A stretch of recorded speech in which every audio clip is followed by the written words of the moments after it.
From the station working for you, this is Good Morning Indiana, streaming now. This is the light at the end of the tunnel. Now at 4:30, the U.S. could be hours away from approving a COVID-19 vaccine. The big announcement expected from the FDA and how Indiana hospitals are preparing. And when a vaccine is approved, can your employer require you to get it? Working for you, we're talking to legal experts about whether or not you can opt out. Welcome in here to Good Morning Indiana on this Thursday morning. I'm Nicole Griffin in for Lauren Casey this morning, and meteorologist Kyle Mounts joins me now. Kyle, stepping out the door since it was so nice yesterday, I was kind of expecting it to be kind of warm again this morning, but it's pretty chilly out there. It's chilly, so we still have some chilly mornings, but it is going to warm up this afternoon, Nicole. So it will feel very nice out there as we go throughout our Thursday. But yeah, this morning, temperatures really kind of running the range here. We're at 35 downtown, but you got 27 in the Terre Haute area, Peru coming in the upper 20s, and it's 31 right now in Bloomington. We've got clear skies, no clouds out there. I think we may see a few more as we go throughout the day. One of the weather issues, mainly for northern communities this morning, some patchy fog. We've got about a half-mile visibility for you in Lafayette, so may need to leave a little extra time out there this morning for your morning drive. It could be a little bit thick, but again, I think that will be mainly across the northern portion of the area. Today, a mix of sun and clouds. Look at that temperature. We are going to run into the upper 50s this afternoon at 58 degrees. Yesterday, we were in the middle 50s, and then tonight, not quite as chilly out there as those clouds continue to increase with temperatures in the upper 30s. Nicole, how are things early on the roads? All right, Kyle, they are looking good so far this morning. This is a live look right here at I-70 at Sherman Drive, where you can see not a whole lot of traffic at this early hour. Traffic is moving up to speed. We will continue monitoring the roads all morning long here throughout Good Morning Indiana. Breaking news this morning, one person is dead after a shooting on Indy's west side. It happened around 3:15 at a home on Auburn Road. That's just north of Speedway.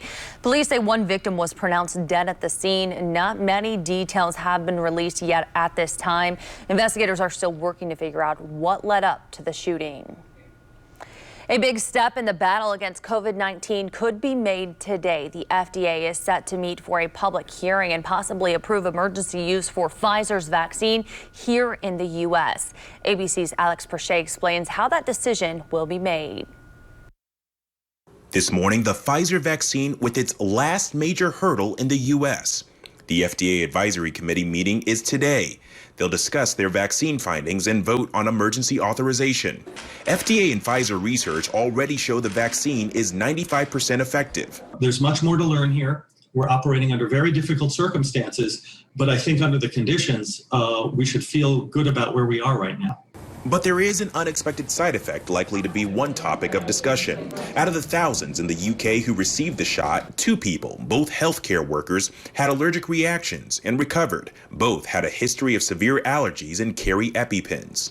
When the FDA does sign off, 2.9 million doses will be sent out across the country within 24 hours. Potentially much needed aid for healthcare workers. The U.S. had its deadliest day of the pandemic yesterday. More than 3,000 deaths. People still don't think this is a big deal. They think it's kind of fake news. It's not. It's real. The numbers are absolutely real.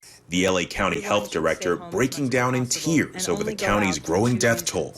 Sorry. Over 8,000 people who were beloved members of their families are not coming back. Hospitalizations nationwide now topping 104,000.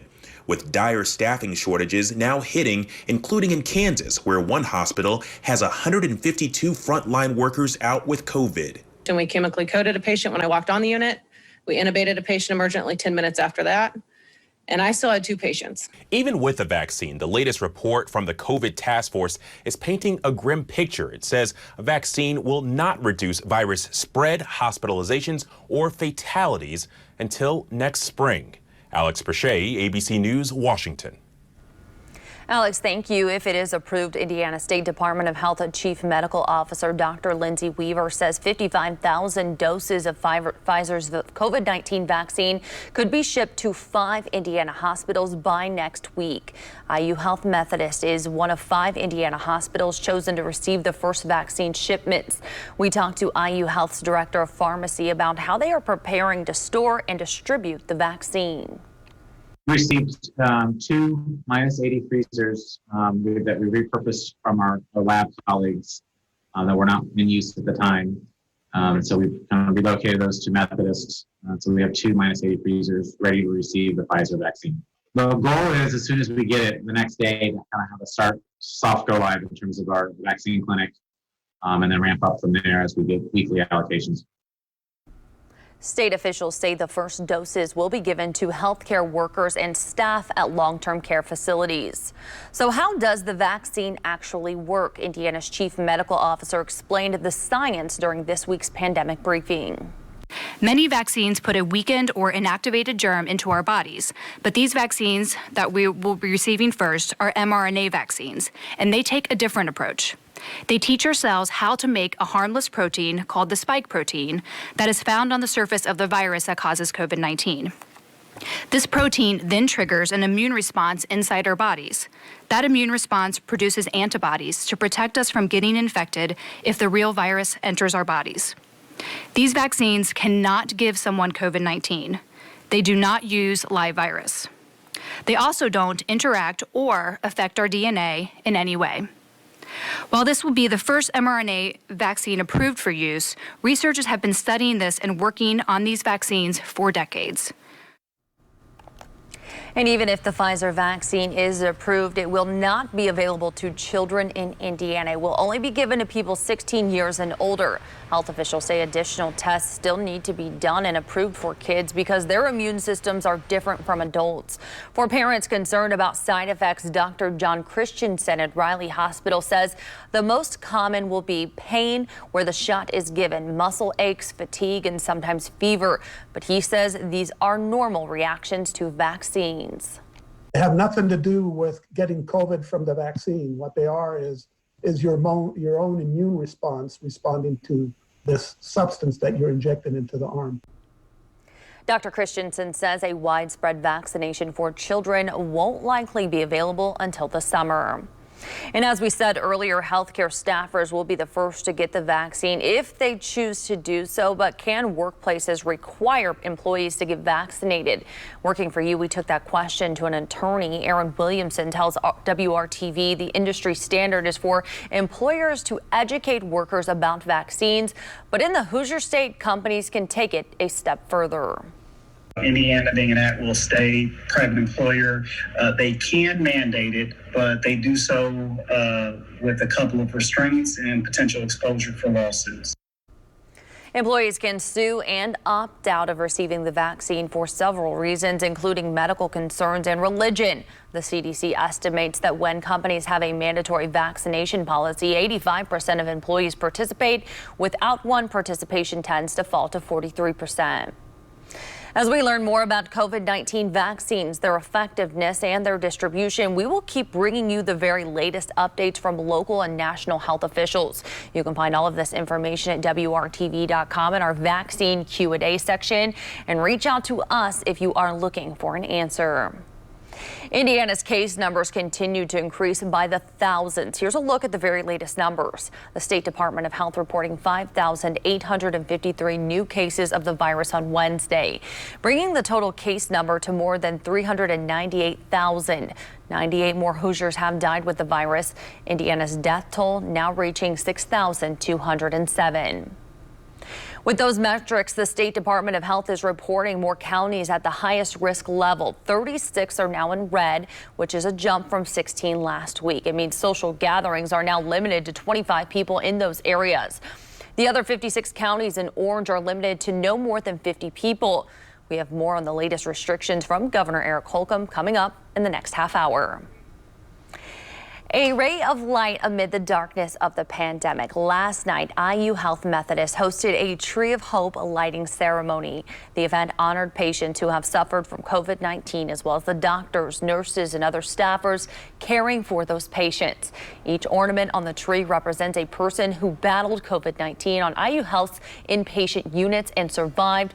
One exception is Sandra Vaughn. She died from the virus in June. An ornament in her honor is on the tree now from her daughter. I think it's nice to have something that takes our mind off of the tragedy and instead focuses on the hope that we are going to get through this. And that's what this tree represents. It represents hope, and it's beautiful, right? And the lights are lovely, and that's a nice distraction, and it helps remind us of things other than tragedy. It definitely is beautiful. Well, the ornaments were donated by team members who helped COVID patients throughout their battle. Central Indiana is seeing an increase in domestic violence cases coming up. How experts say the pandemic is playing a role. And a SpaceX rocket crashes in a fiery explosion, why Elon Musk says the test run was still a success. Kyle. It is 4:40 here on your Thursday morning, and as you head out the door, still going to need to layer up. Even though it was mild out there yesterday afternoon, we're starting off around 30 degrees. We'll make it into the 50s this afternoon, so as you head home, mix of sun, clouds, and 54. But rain is on the way. We'll get you ready for that wet weather. You're watching Good Morning Indiana on WRTV.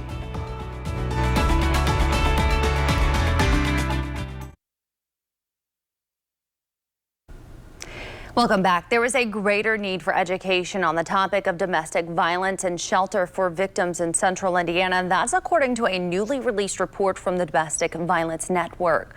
This week, the organization released a report and key findings from a study using data from 2018 and 2019 from Central Indiana care providers.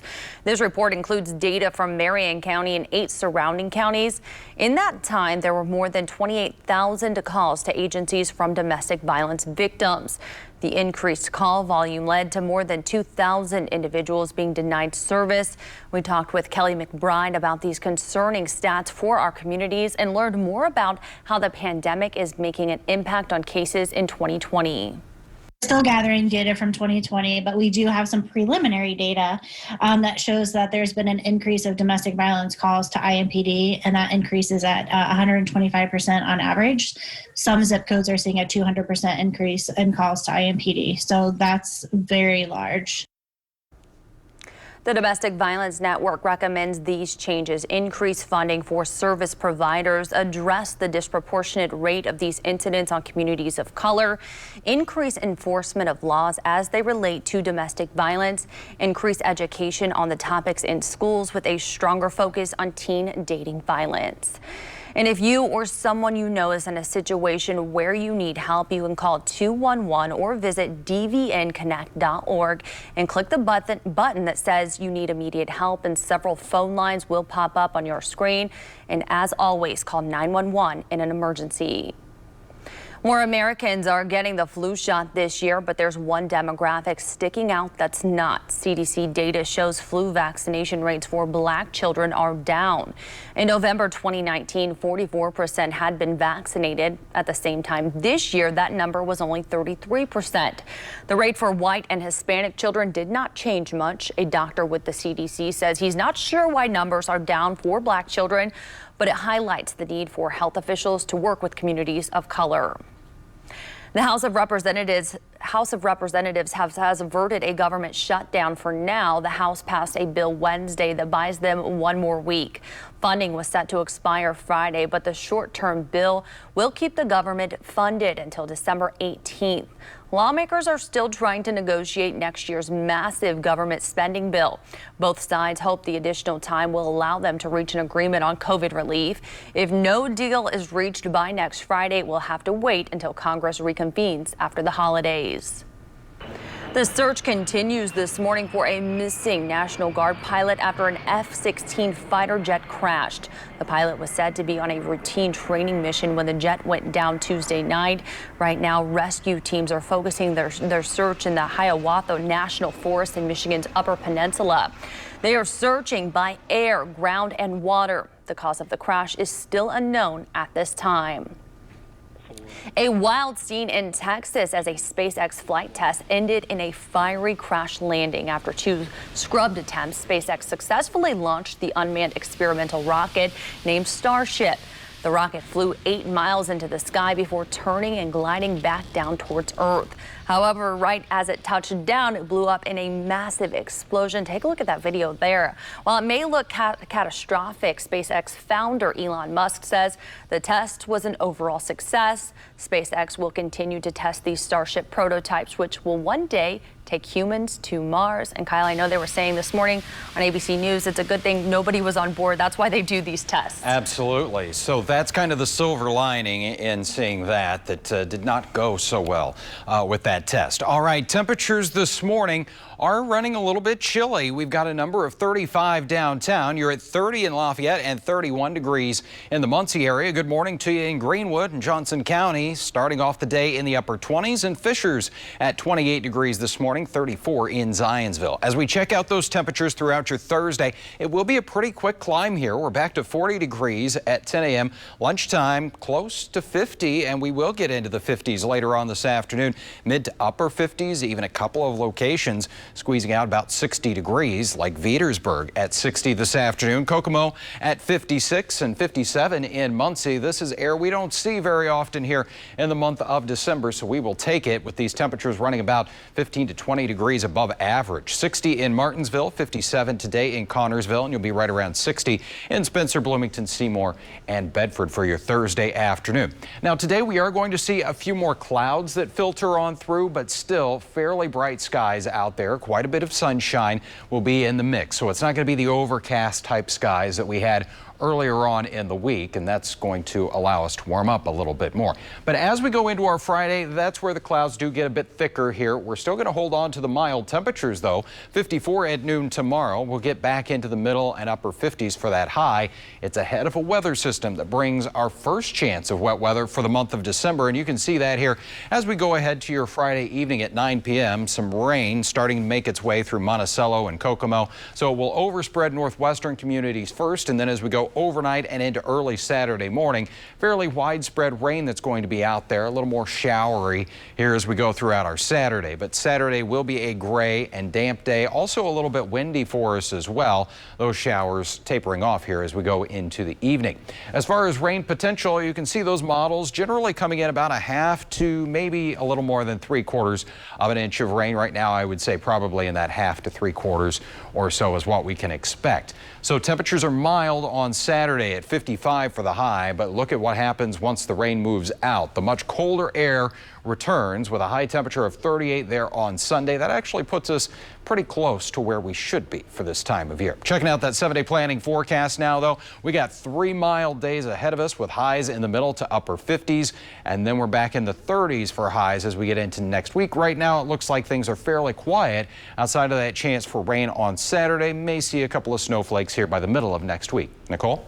Kyle, thank you. As 2020 comes to a close, most of us know how to pronounce names like Dr. Anthony Fauci and Vice President-elect Kamala Harris, but they were among the most mispronounced names of the year, and I know I'm guilty. That's according to the U.S. captioning company, which captions and subtitles real-time events on TV and in courtrooms. Other highly mispronounced names include Isaias. There we go. That was the powerful hurricane that damaged the East Coast and the Caribbean this summer. Many people on television also mispronounced Nevada as it played a central role in the election. Well, scientists believe they have discovered a new species of whale. They took this underwater video showing 3 whales off the coast of Mexico. They also recorded acoustic signals from the animals, but experts say none of the observations match anything they have seen before. Scientists are now using genetic sampling to confirm if it is in fact a new species. One expert compared the discovery with looking for a mastodon but finding a unicorn. Still ahead, a central Indiana woman is reaching a major milestone while fighting COVID-19. But that did not stop the celebration. How her family pulled off a safe and special surprise coming up after the break. And animal shelters are feeling the effects of the pandemic. Coming up at 5 o'clock, how they are adjusting and what you can do to help. It's 4:52. You're watching Good Morning Indiana.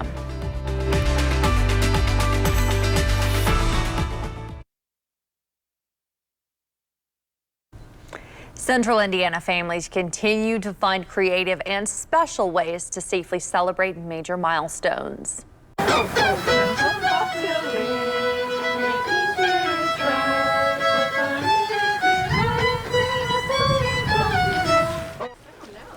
Roberta Nelson turned 100 on Wednesday. She lives in a long-term care facility in Carmel and is currently recovering from COVID. Nelson is in isolation right now, but that did not stop her family from putting together this birthday concert right outside of her window. Normally, she's not really fond of big birthday bashes, and my brother had asked her, are you excited about turning 100? She said, no.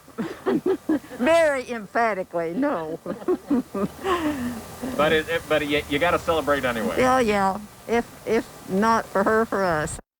Oh, well, we wish her a very happy birthday and, of course, a speedy recovery. And I see her clapping there, Kyle, so she may have liked the... Yeah, she enjoyed it, I think, a little bit. You know, who wouldn't? That was some beautiful music out there. It was. All right, well, we've got some beautiful weather in your forecast today. We're going to see a mix of sun and clouds and temperatures that will make their way well into the 50s, 58 in Indianapolis, around 60 in Bloomington today, and 56 your top number in Fishers. As we look at that temperature trend, yeah, those numbers are going to start to fall as we get into the second half of the weekend.